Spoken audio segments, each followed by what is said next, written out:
এই জায়গা এটা তার নির্দিষ্ট মাদুর একটা বিষয়, এটা ছাড়া আর কোথাও নড়াচড়া করবে না। তার এই জায়গায় আবার কেউ বসতেও পারবে না। তার এই জায়গায় অন্য কেউ বসলেও মসজিদে তুল কালাম। আমি ছোটোবেলায় আমাদের মসজিদে এরকম কয়েকজনকে দেখছিলাম, এখনও আছে দুই একজন, নির্দিষ্ট জায়গাতে বসে। কিন্তু আল্লাহ নবী সাল্লাল্লাহু আলাইহি সাল্লাম নির্দিষ্ট জায়গায় বসতে আল্লাহ নবী নিষেধ করেছেন। মসজিদের নির্দিষ্ট জায়গায় বসা যাবে, স্থান পাল্টাইতে হবে।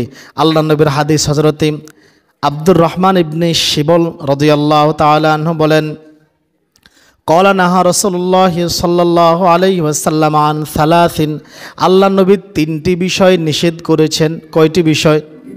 তিনটি কর্ম করতে নিষেধ করেছেন। এক, আন্না করাতিল গোরাবি, নামাজের সিজদায় কাকের মতো ঠোকর মারতে। নামাজের সিজদায় কাকের মতো, বুঝেন না এটা কি? বুঝছেন এটা?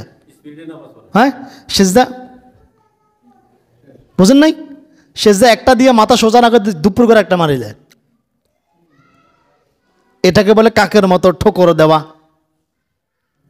সিজদা এক সিজদা থেকে উঠে সোজা হয়ে মেদোয়ার হাড় সোজা করে বসতে হবে, তারপরে দ্বিতীয় সিজদা।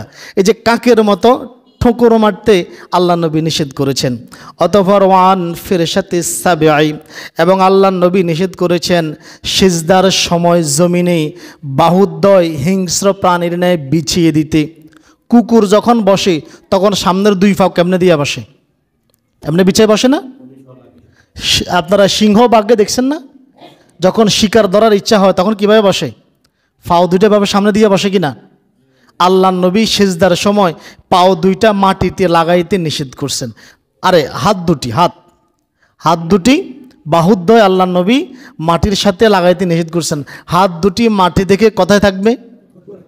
উপরে থাকবে, আলগা থাকবে। আমরা অনেকে বিছাই দিই, হাত দুটা মাটির সাথে বিছাই দিই, আল্লাহ নবী এমনটা করতে নিষেধ করেছেন। অতঃপর আল্লাহ নবী বলেন, ওয়াইয়ুতিনার রাজুলুল মাকানুল্লাযী ইউসাল্লি ফীহি, অতঃপর আল্লাহ নবী নিষেধ করেছেন কোন লোকের নামাজের স্থান নির্দিষ্ট করে নিতে। কোন লোকের নামাজের স্থান মসজিদে, আর কি মসজিদে নির্দিষ্ট করে নিতে। কেননা কামা ইউচিনুল বাঈরু, যেমনটা ওট তার আস্থা বলে জায়গা নির্দিষ্ট করে নেয়। মানে ওটের যে গোয়ালঘর, আমরা তো গোয়ালঘর বলি আর কি, আস্তাবল। ওট কিন্তু নির্দিষ্ট জায়গা ছাড়া অন্য জায়গায় কিন্তু দাঁড়াবে না। ওটের জন্য, প্রত্যেকটা ওটের জন্য নির্দিষ্ট জায়গা, সে প্রত্যেকটা ওট তার নির্দিষ্ট জায়গায় চলে যাবে। যারা আরব দেশে ছিলেন, ওট চড়াইছেন, তারা জানেন ওট তার জায়গা ছাড়ে অন্য আরেক ওটের জায়গা যাবে না। আল্লাহ নবী বলেছেন ওটের মতো করে জায়গা নির্দিষ্ট করতে আল্লাহ নবী নিষেধ করেছেন। এবং কি নবী সাল্লাল্লাহু আলাইহি সাল্লাম ফরজের পর সুন্নত জায়গা থেকে এক জায়গা থেকে আরেক জায়গায় সরে গিয়ে আদায় করতে বলেছেন। ফরজ নামাজ যে জায়গায় আদায় করেছেন এই জায়গাতে সুন্নত আদায় করতেও নিষেধ করেছেন।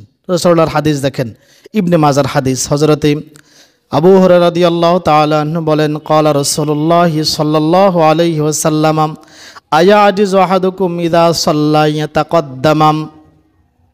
আল্লাহর নবী সাল্লাল্লাহু আলাইহি ওয়াসাল্লাম বলেন, তোমাদের কেউ যখন ফরজ সালাত আদায় করবে তখন সে সুন্নত আদায় করার জন্য আইয়াতাকাদ্দামা আও ইয়াতাআখারা, সে হয়তো একটু সামনে এগিয়ে যাবে, নয়তো একটু পিছিয়ে যাবে।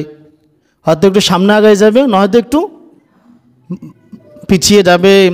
আও আন ইয়ামিনিহি আও আন শিমালিহি, অথবা ডান দিকে বাম দিকে সরে যাবে, ডান দিকে বাম দিকে সরে যাবে।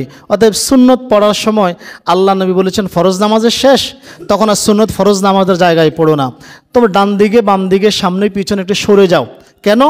এতে করে ওলামায়ে কেরাম বলেছেন নামাজের পৃথক পৃথক জায়গায় সিজদা করলেন, পৃথক পৃথক জায়গা আপনার জন্য সাক্ষী দিল।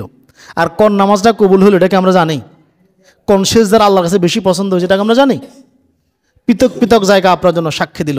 এবং কি আল্লাহ নবী ইমামকে পর্যন্ত বলেছেন ইমাম যেখানে দাঁড়িয়ে নামাজ আদায় করায় সেখানে সে সুন্নত আদায় করবে না।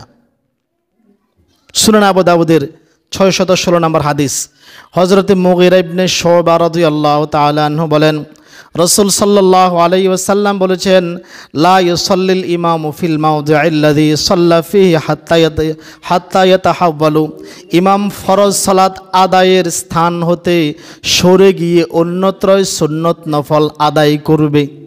দেখছেন, ইমামকে পর্যন্ত বলেছেন ফরজ নামাজের পরে ইমামকেও বলেছেন সে তার স্থান থেকে সরে গিয়ে সুন্নত নফল আদায় করবে। অতএব এই আমলগুলো আমরা করার চেষ্টা করব ইনশাল্লাহ।